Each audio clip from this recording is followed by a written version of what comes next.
Good evening, I am Amadino Berry. Tonight we'll be talking energy.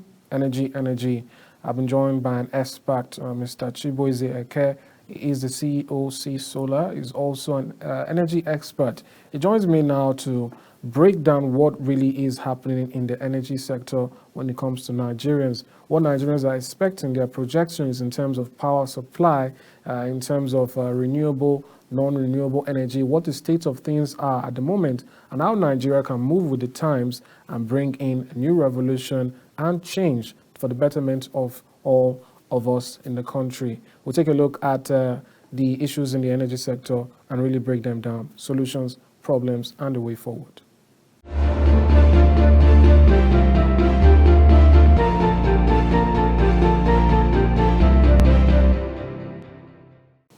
All right, Mr. Ekeh, welcome to Top Talk.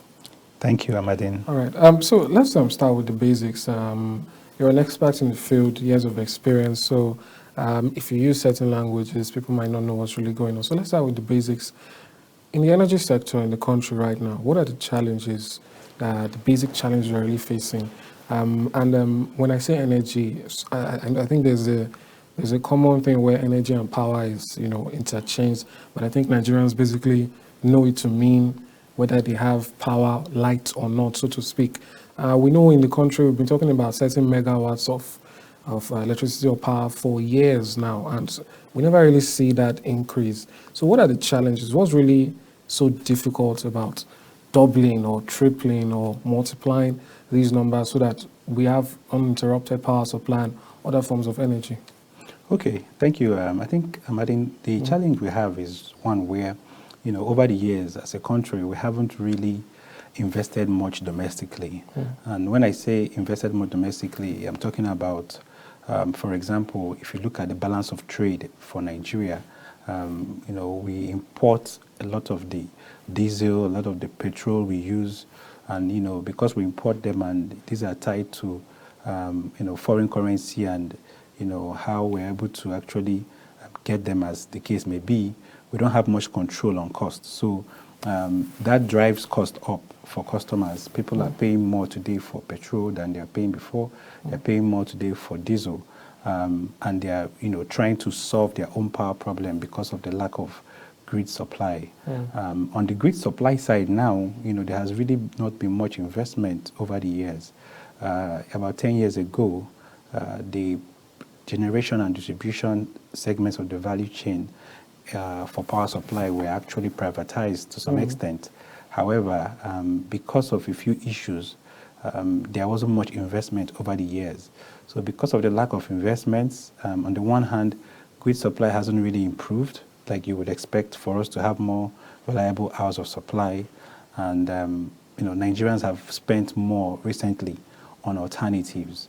So it then gives us a chance to start looking at what really could solve our problem today. And that's where people are looking at alternative power, something that is more sustainable, looking at renewable energy, for example. And that's one area that I know, coming back from the COP28, I'm sure that the delegation that has gone there will have a lot to say about, growing renewables as, a way of solving our power problems. All right, so when you say there hasn't been so much investments, does it mean more money could solve this problem, some of these issues? Oh, yes, definitely. And how, really, investing in what specifically? If, say, we wanted to increase power output or thereabout distribution, what exactly should the money be spent on? Is it infrastructure? Is it experts? What are we missing, really? Yeah, I wouldn't say experts is our issue. Nigerians were very capable. Today, we are doing well in the world of music, movies, and stuff. So we're very talented. We also have very good engineers here. You'll be surprised to know. I would say investments in terms of really,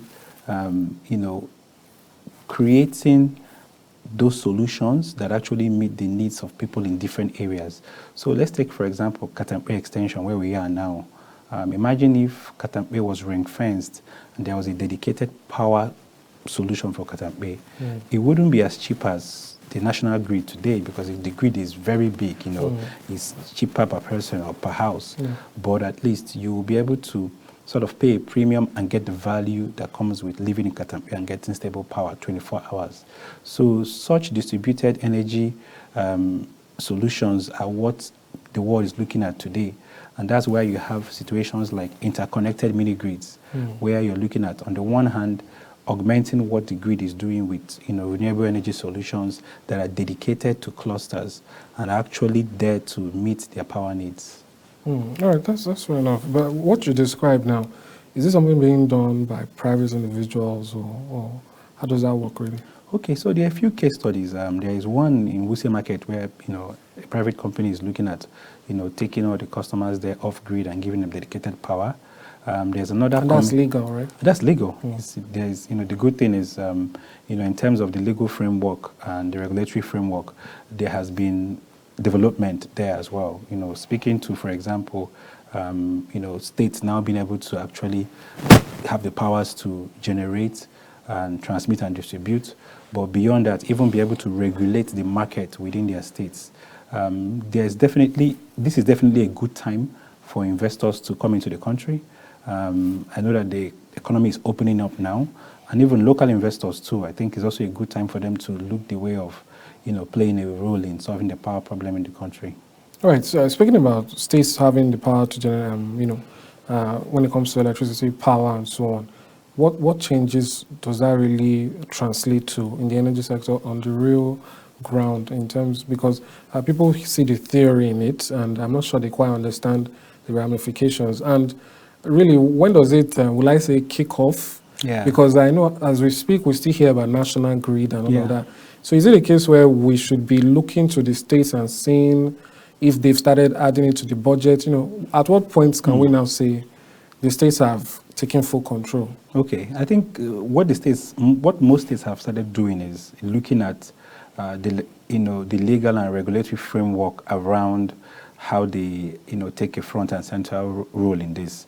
So a lot of states have started with their own states' electricity laws, trying to come up with a framework that allows investors and even market participants, as well as customers like you and I, to understand what the state's thinking is. It gives everybody, every stakeholder, a sense of direction. But beyond that, the states now have opportunities to become both, regulators on one hand, and also participants in the market on the other hand.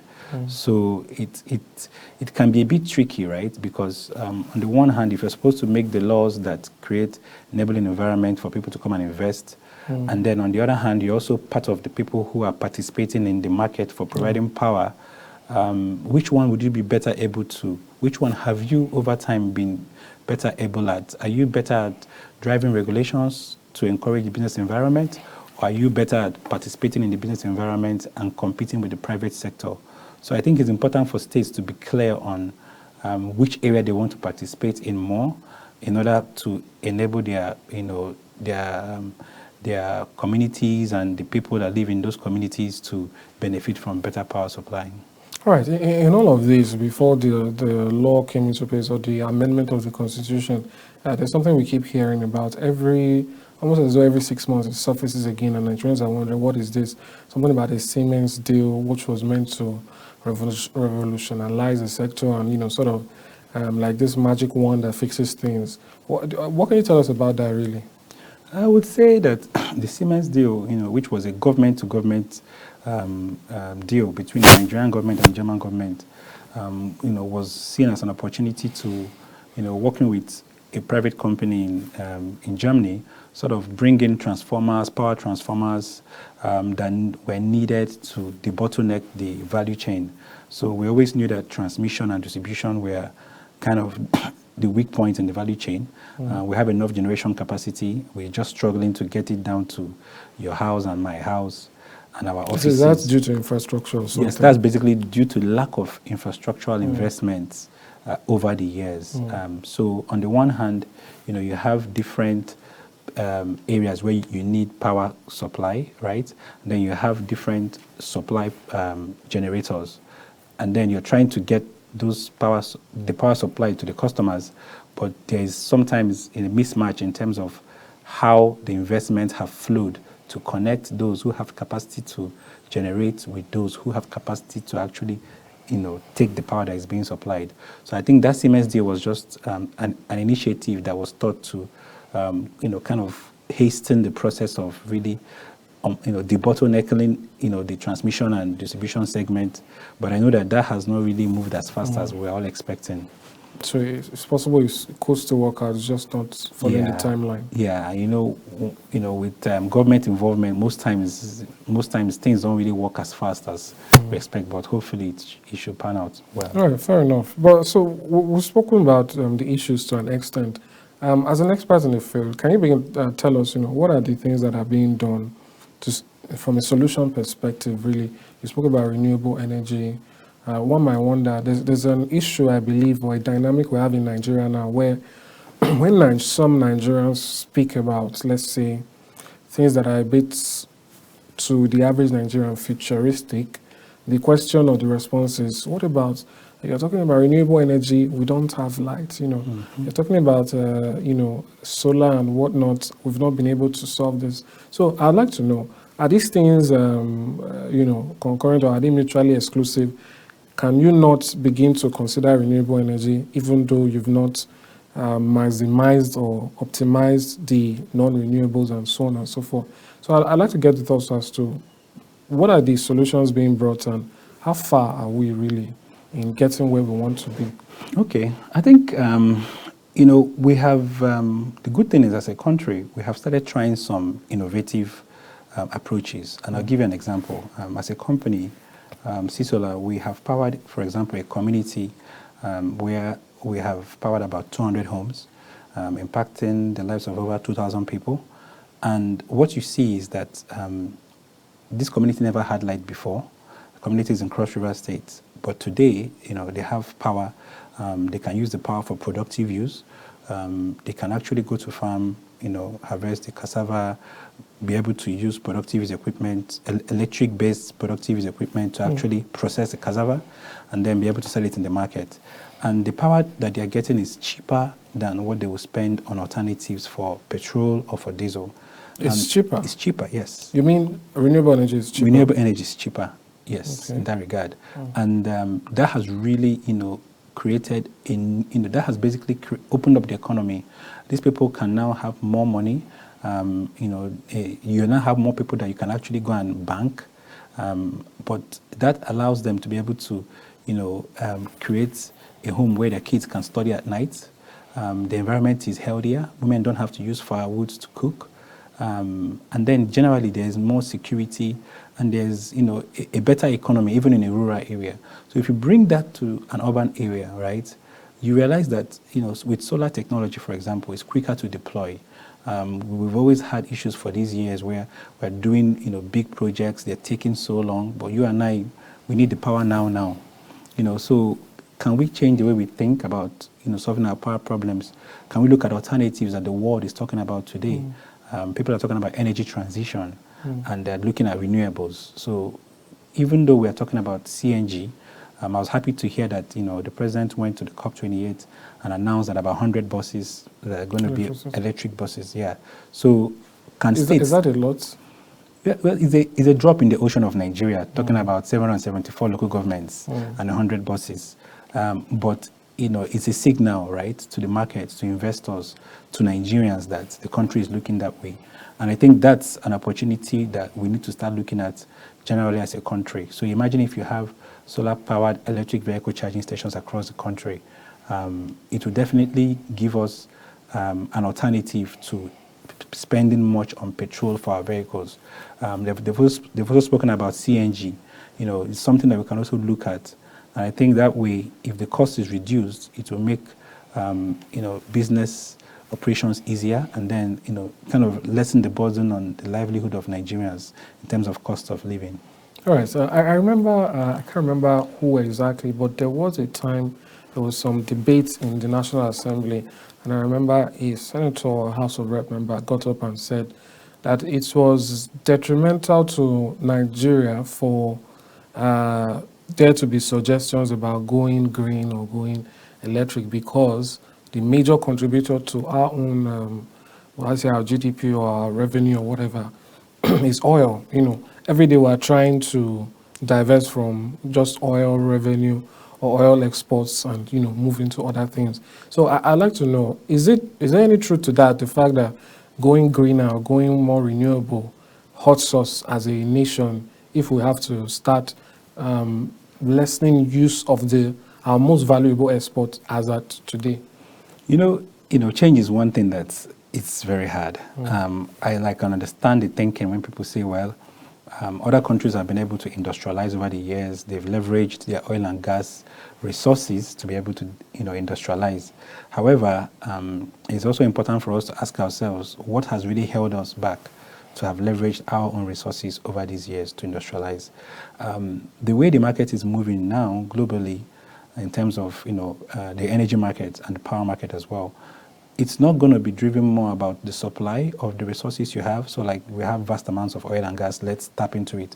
It's going to be more driven by the demand side, which is what are the customers asking for?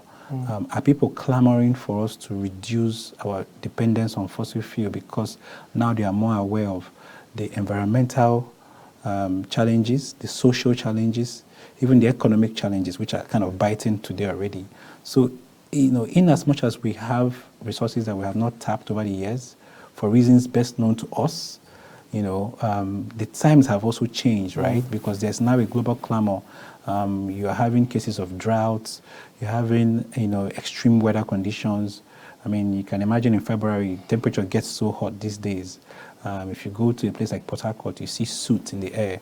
So the environmental concerns and the consumers' concerns are going to drive us, trying to be more innovative, right?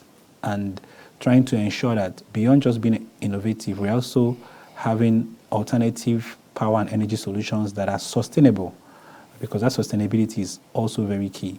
We need to decarbonize the environment. We all now know that is important not just for people and planet today, but also for people and planet tomorrow.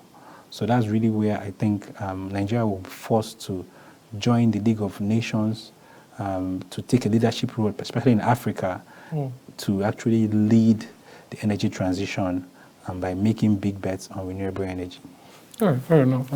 Some say that so Nigeria is sort of being swindled or being deceived by these bigger developed nations, because when you check will I say carbon emission or our output in developing countries, it really doesn't measure up to what we see from the main, the most developed countries. But speaking about, like energy is divided, like you've been saying, renewable, non-renewable. And you're speaking about the times now, and you've made a lot of very great points about the way things are moving now. But I'll just read something out here. The most valuable companies in the world. Apple is the largest company with a market cap of 2.97 trillion, followed by Microsoft.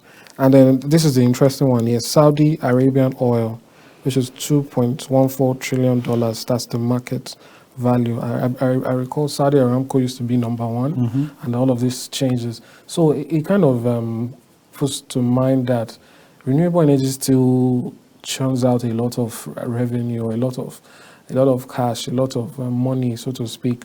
So I wonder, is that something that should really be completely, forgone, or is there a way? You mean renewable energy, or you mean oil and gas? Oil and gas, sorry, non-renewable. Yes, pardon me. Yes. So when we talk about these new or the modern ways to go about things, people might still look and say, well, we can't just let all this money go. So I don't know, how do you approach that? And when you spoke about transition earlier, and I've also heard experts, really pinpoint natural gas as that bridge between the past and the transition present. fuel. Yes, right. Transition fuel, exactly. So I'd like to know, how do you, I would like, what's the word now?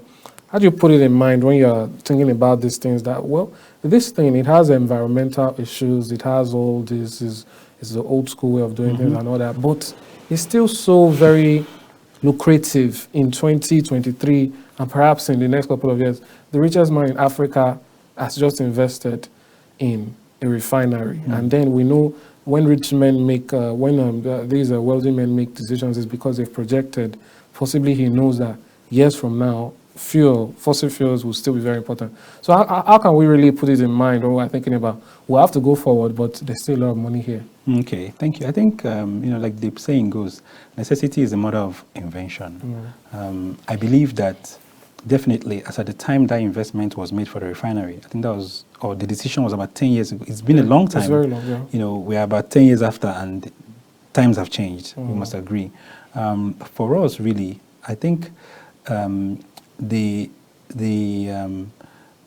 challenge that we see here, where you're asking how do you encourage oil and gas companies to transition while they are lucratively, benefiting from, the business as usual, that challenge also presents an opportunity, right? Because it's not in the case of, a situation where there is a quick technology transition and companies are left out.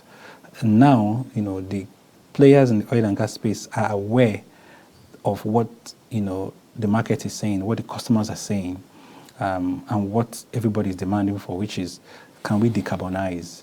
Can we reduce the amount of carbon emission that is emitted from your activities, from the products you sell, from how you process those products, which I believe is something that can be done. There are technologies out there. There are carbon capture technologies that just need you to invest in capturing the carbon so that you don't emit it into the atmosphere.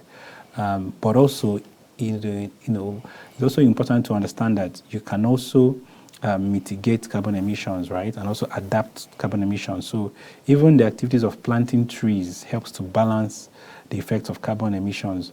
But I think what's important is for a lot of these oil and gas companies to ask themselves, in the energy transition, how do they want to take advantage of it?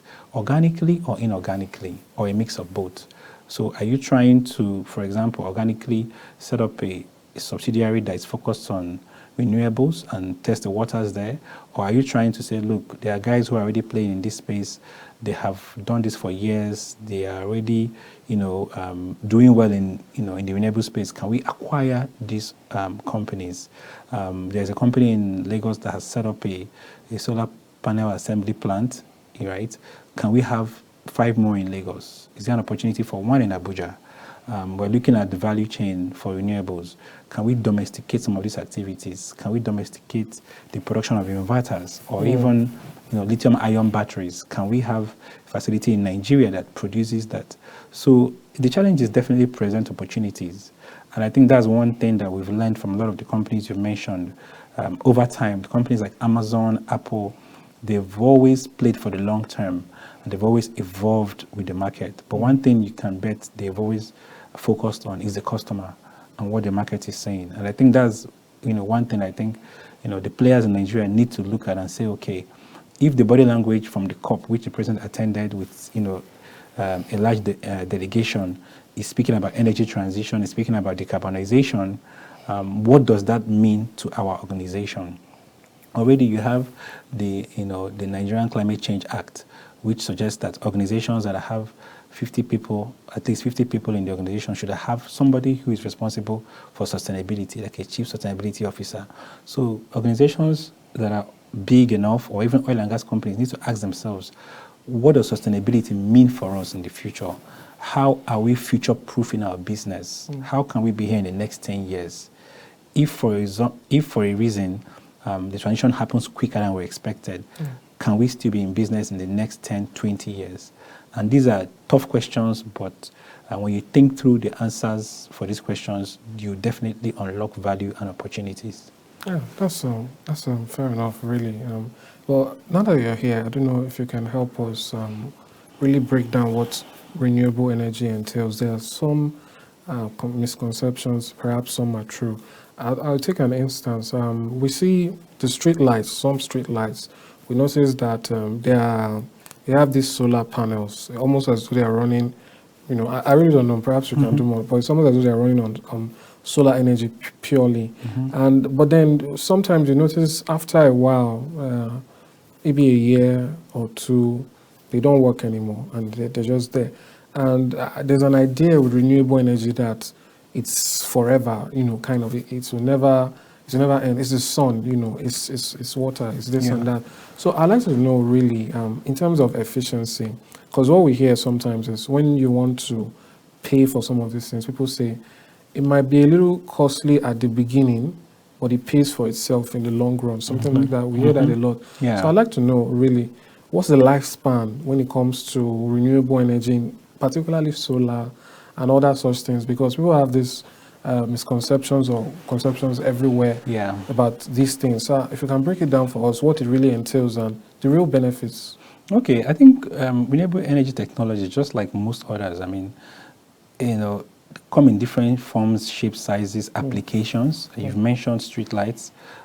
You also have battery energy storage systems that can work for industries, businesses. I think the key thing is really in understanding what you're trying to achieve. There are street lights that people can ensure that they get the best product for, and those street lights can last you for 5 years without any worries. There are those who you might install, and in 2 years, you need to kind of It's quality. It's quality, it's a quality question. So what we need to start asking ourselves is, as a country, what are the quality standards we want to be held to, right? Because if you go to Europe, for example, sometimes you hear about European standard. So even if they make some of these products in China, but when they bring them to Europe, they know the quality standard that they need to be held to. So even as a country, we need to ask ourselves, Standard Organization of Nigeria, how are we ensuring that they are supported enough to ensure that we get the best quality products into the market in Nigeria? Because one thing you know about Nigerians is that, Nigerians will surprise you in terms of what they can pay for. You see people, buying expensive cars, buying things that people would not assume you will see today. You see Teslas in Nigeria. But can we ensure that we can actually regulate the market for these products while supporting domestic production of these products? Because I think that's where we can look at helping people to transition from, let's say, oil and gas, which we know, the world is trying to shy away from, into renewables, which we know the world is looking forward to. So people in oil and gas who used to work in, let's say, offshore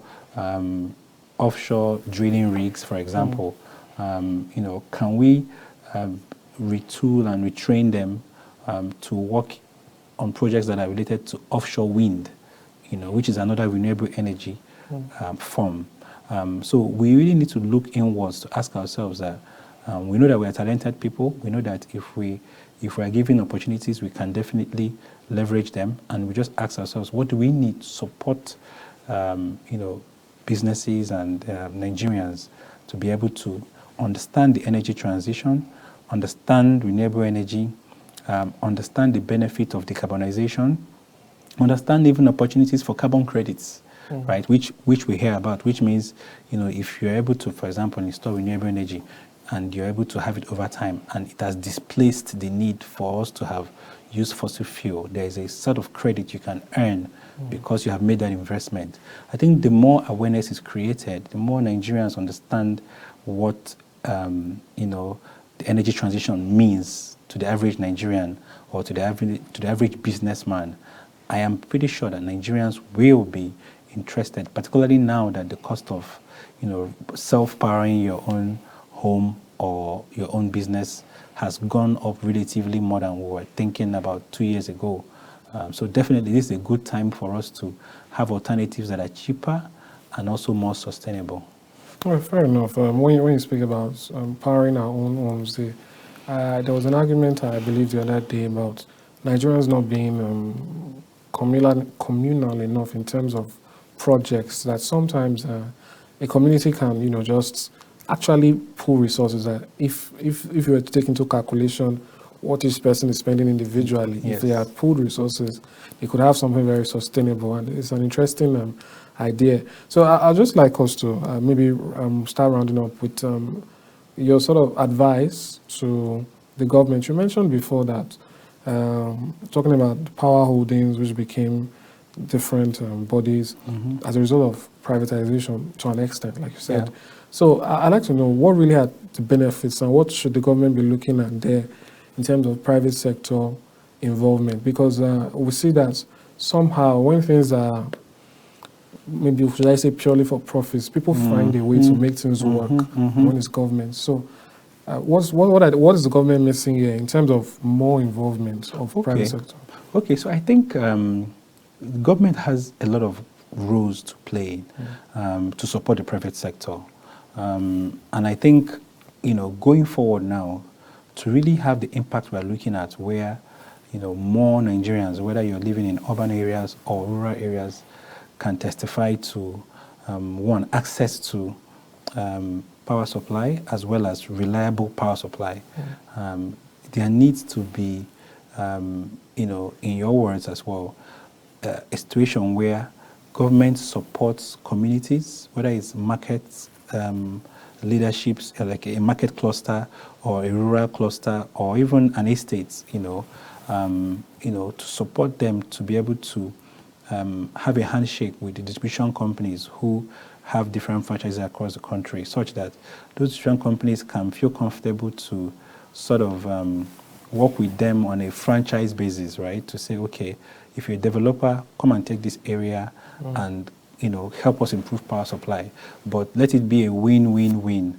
A win for the customer, a win for the developer, and a win for the distribution company, right? So you can have an arrangement where the customer can get improved power supply, developer can make something from adding value there. The disco can actually also make something because they created that environment for developer to come in, and because they were able to size up an investment opportunity, they were able to articulate it. They can get investors' funds, which we know today are throwing to renewables, and then that way people can actually get power supply improved. So government can support in forms of grants, which I know they are already doing today, especially in the mini-grid space. And I know that there are plans to take that, beyond just the isolated mini-grid space to the interconnected mini-grid space, which then speaks to, the large urban areas where the discos have to now be involved. So I'm confident that going forward soon, power supply will improve and renewable energy technologies will play a key role.